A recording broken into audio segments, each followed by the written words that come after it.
የኢትዮጵያ የዘመናዊነት ጉዞ ታሪካዊነቱ እና መሰረቱ የጸና እና ትልቅ ራዕይ የሰነቀ ቢሆንም በመንገዱ ላይ በርካታ ፈተናዎች አስተናግዷል። የታሪክን ድርና ማግ በመፈተሽ በአንድ ወቅት በመልእክት መሰናከል የተደናቀፈውን የዘመናዊነትና የኢንዱስትሪያላይዜሽን ጉዞ በጥቂቱም ቢሆን ወደ ኋላ ሂዶ መመልከቱ ዛሬ ላይ ቆመን ነገን ለመገንባት ትልቅ ትምህርት ይሰጣል ብዬ አምናለሁ። የዚህ ታሪክ መነሻ የ19ኛው መቶ ክፍለ ዘመን የኢትዮጵያ ንጉሠ ነገሥት የሆኑት አጼ ቴዎድሮስ ናቸው። ንጉሱ በጋፋት የጀመሩት የመድፍና የጦር መሳሪያ ስራ ዘመናዊ ኢትዮጵያን የመገንባት ታላቅ ራዕያቸው ማሳያ ነበር። ንጉሱ የኢንዱስትሪ ግንባታ ህልማቸውን እውን ለማድረግ የውጭ እገዛ እንደሚያስፈልጋቸው በመረዳት ከእንግሊዝ ንግስት ቪክቶሪያ ጋር ግንኙነት ለመመስረት ሞክረዋል። ጥቅምት 20 ቀን 1855 ዓመተ ምህረት ለንግስቲቱ በላኩት ታሪካዊ ደብዳቤ ሁለት ዋና ዋና ጥያቄዎችን አቅርበው ነበር። አንደኛው የባለሙያ ጥያቄ ነው። አጼ ቴዎድሮስ በደብዳቤያቸው እኔ የጥበብ ወይም የቴክኖሎጂ ወዳጅ ነኝ በማለት ለኢንዱስትሪ ያላቸውን ጥልቅ ፍቅር ገልጸዋል። ይህንንም በተግባር ለማሳየት የብረት ማዕድን የሚያቀልጡ መድፍና ጠመንጃ የሚሰሩ እንዲሁም የመድፍ ተኳሽነትን የሚያስተምሩ ባለሙያዎች እንዲላኩላቸው ጠይቀዋል በመልእክተኛ በደብዳቤ። የሁለተኛው ደግሞ የጉዞ ጥበቃና የስጦታ ማስተላለፍ ጥያቄ ነው የነበረው። በወቅቱ በባህር ዳርቻ በኩል የነበሩ የኦቶማን ቱርኮች መንገዱን ስለዘጉባቸው ይሄ ቀይ ባህር ጉዳይ ያሁን ብቻ አይደለም የድሮም ጭምር ነው።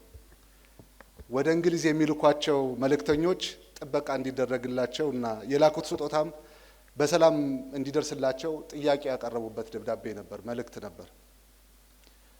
በኋላ ላይ ንጉሱ ማርቲን ፍላድ የተባለውን ሚስዮናዊ ወደ እንግሊዝ ሲልኩ የሚፈልጓቸውን ባለሙያዎች በዝርዝር አስቀምጠዋል። እነዚህም ሁለት የጠመንጃ ሰሪዎች፣ አንድ የጦር መሳሪያ መኮንን፣ አንድ የብረት አቅላጭ እንዲሁም የጀልባና የጋሪ ሰሪ ባለሙያዎችን ያካተተ ነበር። ለሚመጡት ባለሙያዎችም በመልእክታቸው ላይ እነዚህም ባለሙያዎች መጥተው ጥበባቸውን አስተምረው መመለስ ይችላሉ፣ እዚህ መኖር ከፈለጉ ደግሞ ደስተኛ አድርጌ እያስተዳደርኳቸው ይኖራሉ በማለት ታላቅ ቃል ገብተው ነበረ በደብዳቤው። የሚያሳዝነው ግን ይሄ ታሪካዊ ግንኙነት መልካም ፍጻሜ አላገኘም። የንግስት ቪክቶሪያና የእንግሊዝ መንግስት ለንጉሱ ደብዳቤ ምላሽ ባለመስጠታቸው አጼ ቴዎድሮስ እንደ ታላቅ ስድብ ቆጠሩት። ይሄ ዲፕሎማሲያዊ ቀውስ በኢትዮጵያ የነበሩ እንግሊዛውያንንና ሚስዮናውያንን እንዲያስሩ ምክንያት ሆናቸው። በመጨረሻም በጋፋት የነበሩት እስረኞች የንጉሱን ቁጣ ለማብረድ ሴባስቶፖል የተባለውን ግዙፍ መድፍ እንዲሰሩ ተገደዋል። ይህ ክስተት በመልእክት መሰናከል ምክንያት የተጨናገፈ ወይም የተሰበረ የዘመናዊነት ጉዞ የመጀመሪያ እርምጃ ተደርጎ ሊወሰድ የሚችል ነው። በአንድ መልእክተኛ መዘግየት የተደናቀፈው ያ የዘመናዊነት ህልም ከዘመናት በኋላ በሌላ አይነት መልእክተኞች ሊታደስና ሊሰምር ዳግም ተነስቷል።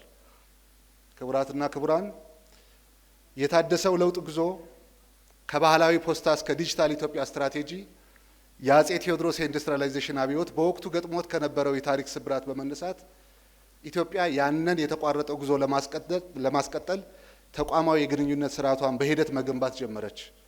ጥንት መልእክተኞች ተብለው በሚጠሩ ግለሰቦች አማካኝነት ይከወን የነበረውን አገልግሎት ዘመናዊና ተቋማዊ ቅርጽ በመያዝ ለሀገሪቱ እድገት መሰረት ሆኗል።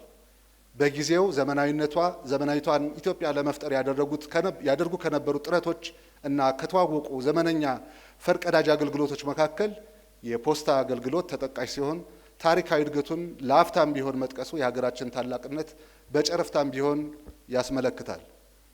በዳግማዊ አጼ ምኒልክ መጋቢት 1 1886 ዘመናዊ የፖስታ አገልግሎት በይፋ ተመሰረተ። ይህም ኢትዮጵያ በ19ኛው መቶ ክፍለ ዘመን ከነበሩ ጥቂት ሉዓላዊ ሀገራት መካከል አንዷ ሆና የዘመኑን ቴክኖሎጂ ለመቀበል ያላትን ዝግጁነት ያስመሰከረ ነበር። ዓለም አቀፍ አባልነትን በተመለከተ ጥቅምት 22 1901 የኢትዮጵያ ዓለም አቀፍ የፖስታ አገልግሎት ህብረት አባል ሀገር በመሆን ዓለም አቀፋዊ ተደራሽነቷን አረጋግጣለች። አፍሪካዊ ተሳትፎንም በተመለከተ በ1972 ዓመተ ምህረት የኢትዮጵያ የፓን አፍሪካ ፖስታ አገልግሎት ህብረት መስራች አባል በመሆን በአህጉራዊ ደረጃ ያላትን ቁልፍ ሚና አሳይታለች።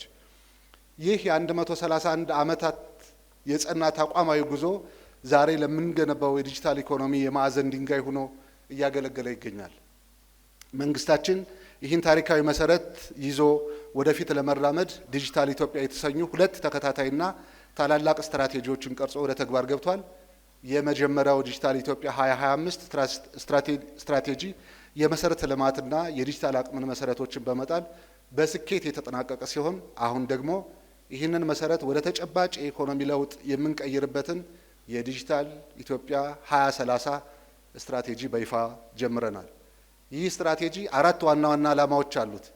አንደኛው ዜጎችና ተቋማትን ማብቃት፣ ሁለተኛው አካታች ዲጂታል ኢኮኖሚ እድገትን ማረጋገጥ፣ ሶስተኛው ሁሉን አቀፍ የዲጂታል ተደራሽነትን ማረጋገጥ እና ኢኮኖሚ መገንባት፣ አራተኛ ኢትዮጵያን ዋና የዲጂታል ኢኮኖሚ ኢንቨስትመንት መዳረሻ ማድረግ ናቸው።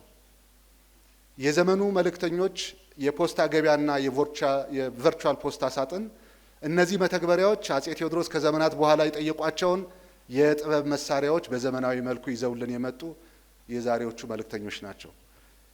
እነዚህ ዛሬ ያለማናቸው አዳዲስ የዲጂታል መተግበሪያዎች የዲጂታል ኢትዮጵያ ስትራቴጂን ወደ ተግባር የሚለውጡ የ21ኛው መቶ ክፍለ ዘመን አስገዳጅ ቴክኖሎጂዎች ናቸው።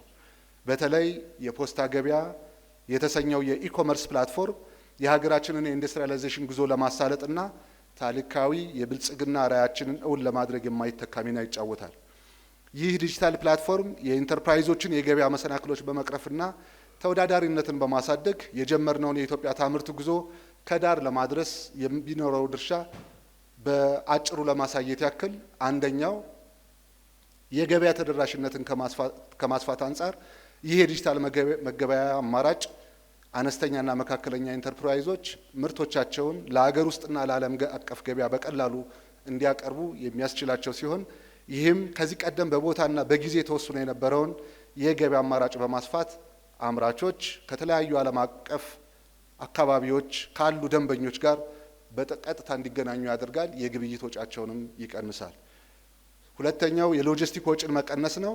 የፖስታ ገበያ የአቅርቦት ሰንሰለትን በማቀላጠፍና በማዘመን የንግድ ወጪን በእጅጉ ከመቀነሱም ባሻገር ምርቶችን ከአምራቹ ወደ ተጠቃሚው ለማድረስ የሚፈጀውን ጊዜና ወጪ በመቆጠብ ኢንተርፕራይዞች ይበልጥ ትርፋማ እንዲሆኑ ያግዛል።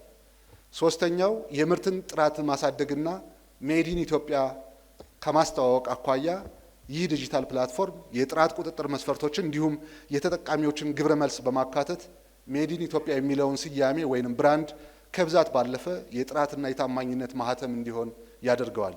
ይህም የሀገር ውስጥ ምርቶችን ተወዳዳሪነት በማሳደግ በዓለም አቀፍ ገበያ ተመራጭ እንዲሆኑ ያደርጋል። እነዚህ መተግበሪያዎች ኢንዱስትሪያላይዝድ እና የበለጸገች ኢትዮጵያን ለመፍጠር የተቀመጠውን ሀገራዊ ራዕይ እውን ለማድረግ ዛሬ ላይ የምናስቀምጣቸው የመሰረት ድንጋዮች ናቸው።